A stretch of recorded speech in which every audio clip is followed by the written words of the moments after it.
कुचला तले डुबलो सनातन आइज सारा ना काल सारा ना पाइजे दर्शन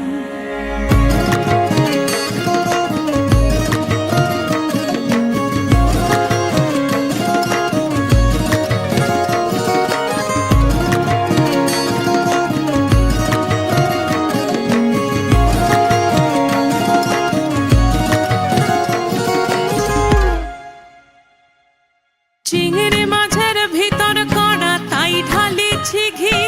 আর নিজের হাতে ভাগ ছেড়েছি ভাবলে হবে কি চিংড়ি মাছের ভিতর কড়া